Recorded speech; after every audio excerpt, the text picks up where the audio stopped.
नमस्कार भक्तों, स्वागत है आपका इस दिव्य और पावन कथा में, जहां हम जानेंगे हरतालिका तीज का महत्व, माता पार्वती की अनोखी तपस्या और भगवान शिव से उनका विवाह। आइए इस प्रेरणादायी कथा की शुरुआत करते हैं। बहुत समय पहले की बात है, हिमालय पर्वत पर राजा हिमवान और रानी मैना का राज था।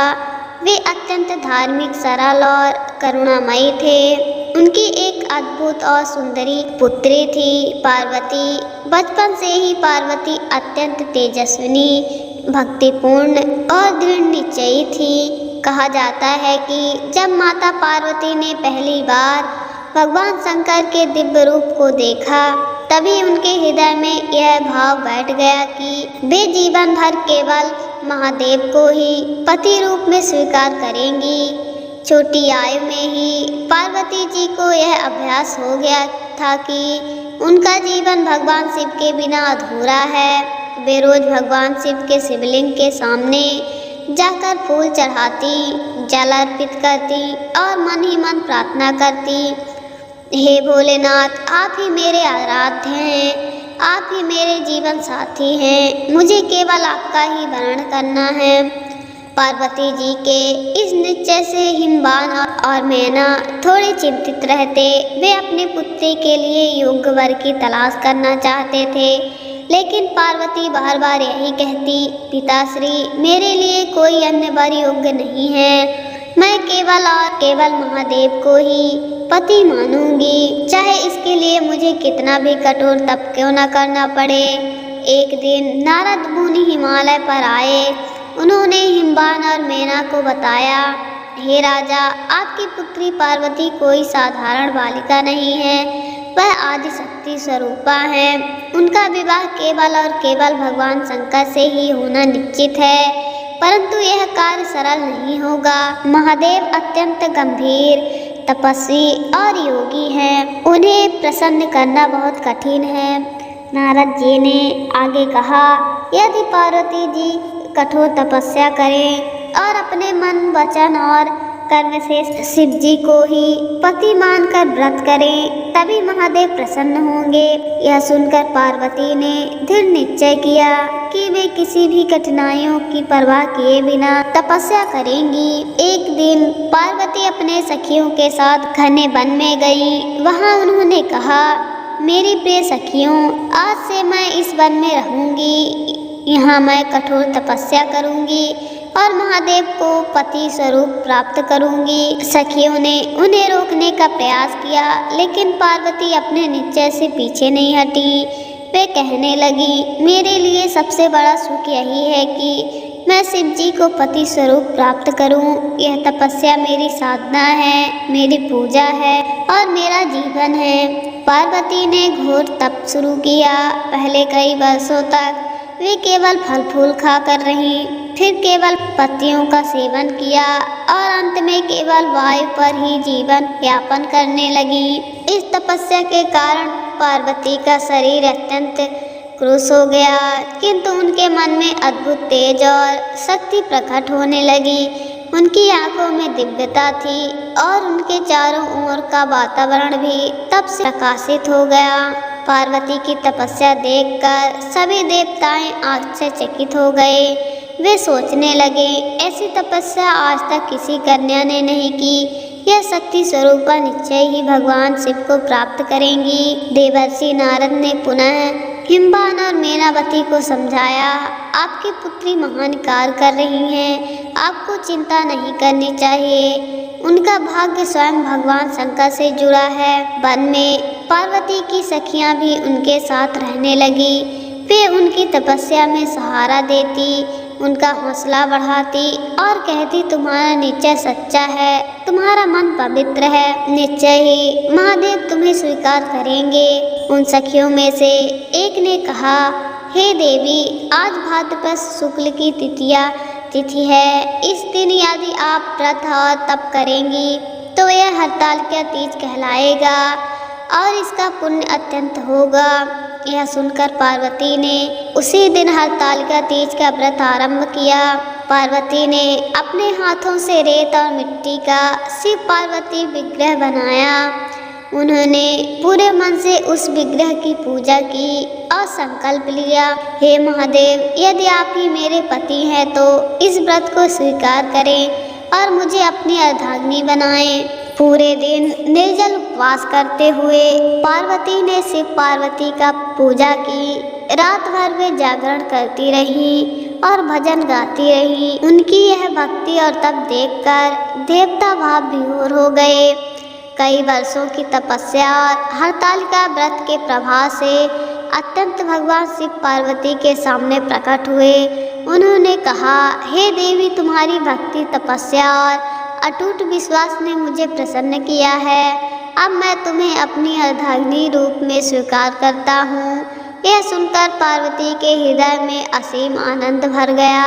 यहाँ तक पार्वती जी की तपस्या और भगवान शिव के प्रकट होने की कथा है, लेकिन आगे की कहानी और भी अद्भुत है। भगवान शिव ने पार्वती जी से कहा, हे देवी, तुम्हारी तपस्या ने मुझे बांध लिया है। अब मैं तुम्हें पत्नी रूप में स्वीकार करता हूँ। यह व्रत सदा सर्वदा स्मरणीय रहेगा। जो भी स्त्री इस व्रत को श्रद्धा और भक्ति से करेगी, उसे अखंड सौभाग्य का वरदान मिलेगा। यह सुनकर पार्वती ने प्रसन्न होकर हाथ जोड़ लिए और भगवान को प्रणाम किया। भगवान शिव ने तब नारद जी को बुलाया और कहा, हे देवर्षि, अब उचित समय है कि इस विवाह का संदेश हिमवान और मेना तक पहुंचाया जाए। नारद जी तुरंत हिमालय पर्वत पर पहुंचे और बोले, राजन रानी, आपकी पुत्री पार्वती का विवाह स्वयं महादेव से होने जा रहा है। यह आपके लिए ही नहीं, पूरे विश्व के लिए एक शुभ अवसर है।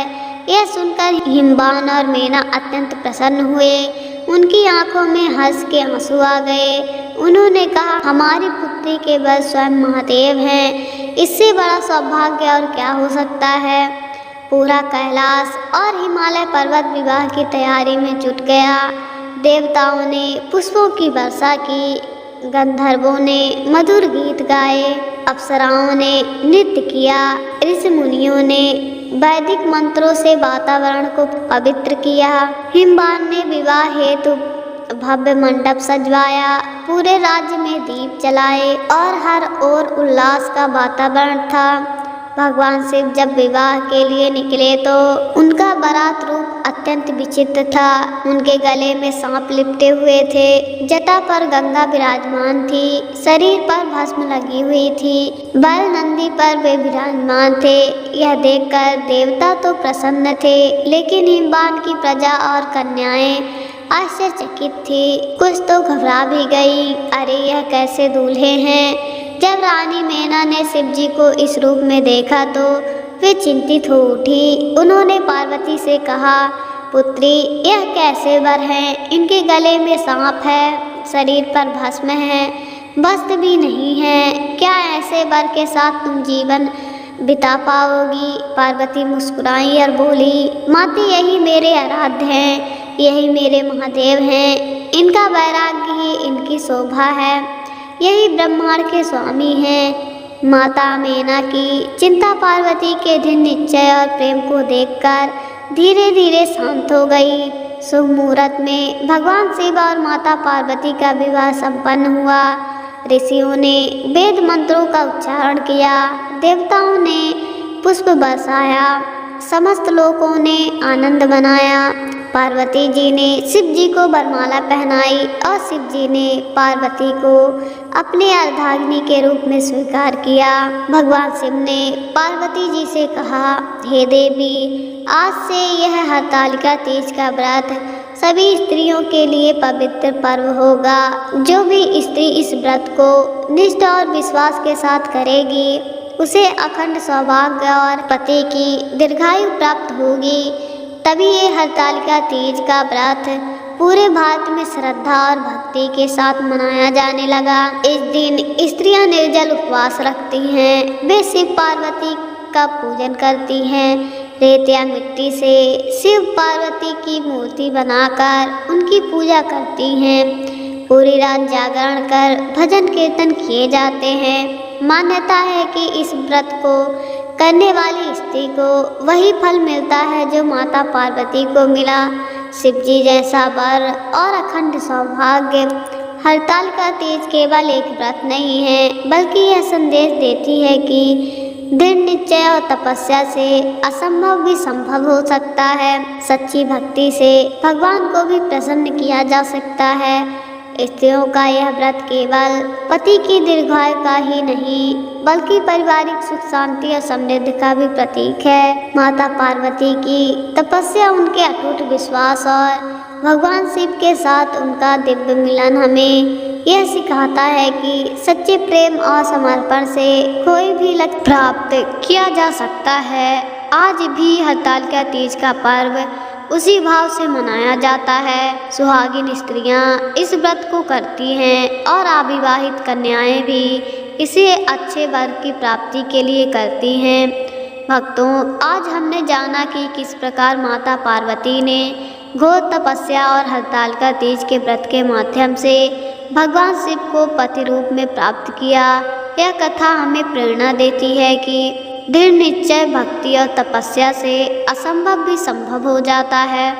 यदि आपको यह कथा अच्छी लगी हो तो वीडियो को लाइक करें, अपने मित्रों और परिवार के साथ शेयर करें और चैनल को सब्सक्राइब करना न भूलें। आपकी श्रद्धा और आस्था ही हमें नई नई पावन कथाएं लाने की प्रेरणा देती है। जय भोलेनाथ, जय माता पार्वती। मिलते हैं अगली वीडियो में।